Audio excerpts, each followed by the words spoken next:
A Tallahassee college student disappears on the drive home.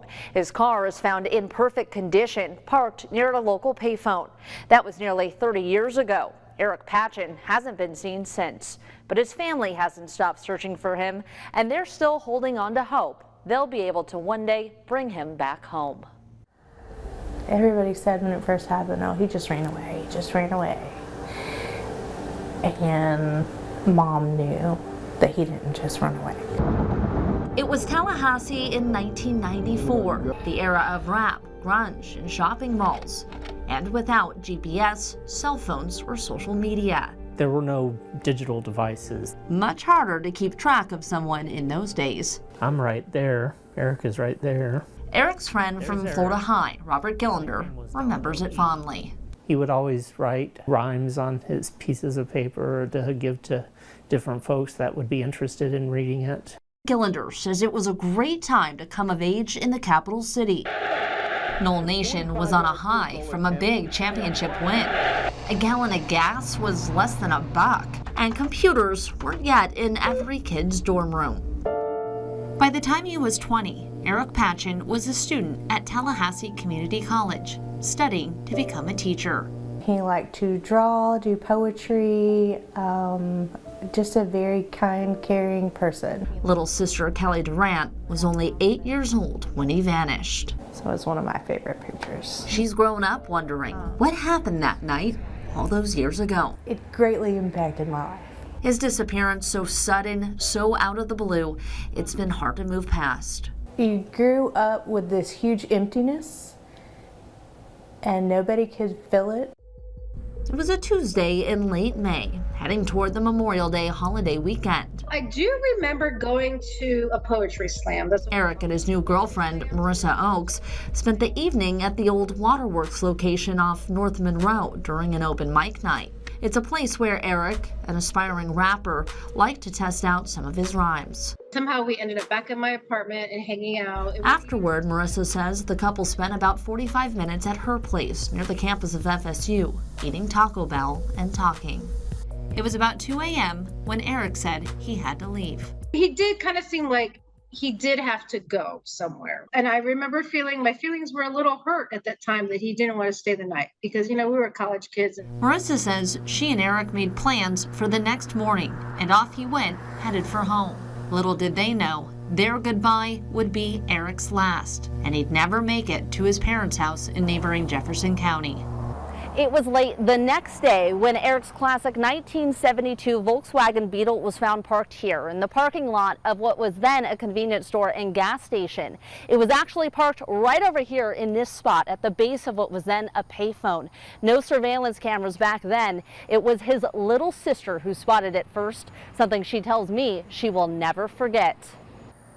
We were coming home from school and driving through Chairs, which we drove by that gas station every day, and I saw his car there and I said, look, it's Bubba's car, it's Bubba's car. He wasn't there, he wasn't with his car. That's when we knew something was wrong.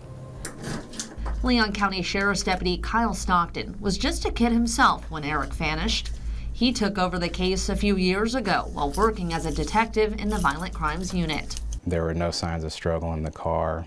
The car was locked without the keys. He says back in 1994, the intersection was much more rural than it is now, and at that time of night, the gas station closed. We don't know why Erik would have stopped in that area. At first, law enforcement thought maybe Erik had just taken off for the holiday weekend. But when he didn't turn up, extensive searches were done in the nearby area. We've been trying to track him as best we can. Marissa and friends posted missing flyers around town, and the local news caught on to the case. Later on, his VW Beetle was found outside this junior food store. And all those efforts generated nothing. Unfortunately, this case doesn't involve very much physical evidence. Perhaps the key to solving the case could be found in the records of that payphone. Deputy Stockton says nearly 30 years worth of work on this case by more than a dozen detectives can be found here. The call records inside. However, there's one problem. Back in 1994, local calls weren't able to be traced. Only those made to someplace out of the area were able to be obtained. They went through those numbers and no investigative leads were developed from any of that. Over the years, Eric's mother, Sandy, has kept track of the investigation herself. Meticulous handwritten notes detail timelines and conversations with detectives. She's traveled across the country to search for Erik in the music scenes of Atlanta and Los Angeles, and had to suffer through several false findings. They found a torso in Lake City, and they had to call and ask me things about my son's chest. Over nearly 3 decades, investigators have pressed on, even developing a few potential leads along the way. There are different theories that have been stated. One of those theories about a possible drug deal gone bad.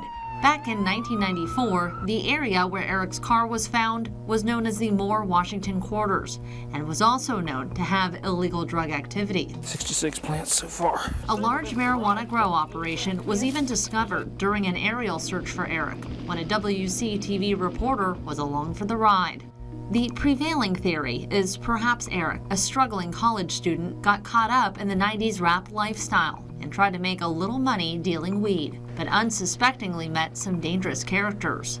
There are several persons of interest that have been generated in this case. One tip a couple of years after Erik went missing even led to this search. This never-before-seen video from the case file shows the day investigators got a search warrant for a property not far from the gas station. They brought in ground-penetrating radar to look for a potential grave and even dug into the ground in a few places. However, at the end of the day, investigators left empty-handed. With the passing of time, some of these persons of interest have died and are no longer alive. Witnesses have passed away. That makes it more difficult to try to solve this case. Police say there's no actual evidence Erik was involved in selling drugs, but they do believe that whatever transpired took place between 2 and 5 a.m. when the clerk who opened the convenience store noticed his car in the lot. I know that there is someone out there still that knows what happened. Erik was legally declared dead in 2000, but the push for answers has lived on. In 2017, a campaign by volunteers from a national nonprofit highlighted Erik's case alongside another longtime missing Tallahassee man. That case has since been solved. And last year, new billboards boasting a $5,000 reward were posted at the Chairs intersection where Erik vanished. Those who loved Erik are still waiting, left in a sort of limbo. I still think about it, and of course I would like to know what happened to him. I would like closure too. I want closure for his family more than anything, but it would be nice to, put it to bed finally that what happened to him. Erik's old Beetle sits idle in his mother's yard. She definitely lost a huge part of herself that day. And his little sister, now grown, has children of her own. My son was born on the day that Erik went missing. Turning a horrible date into something to be celebrated.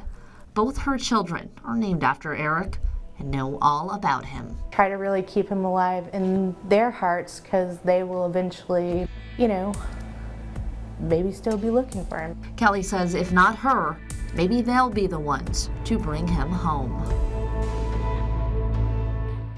Investigators say they are looking for a witness or someone who may have knowledge of what happened to Erik to come forward and help bring his family some peace. You can do it anonymously or for the reward money from Crime Stoppers. If you have any information, please call 850-574-TIPS. That's 850-574-TIPS. We'll be right back.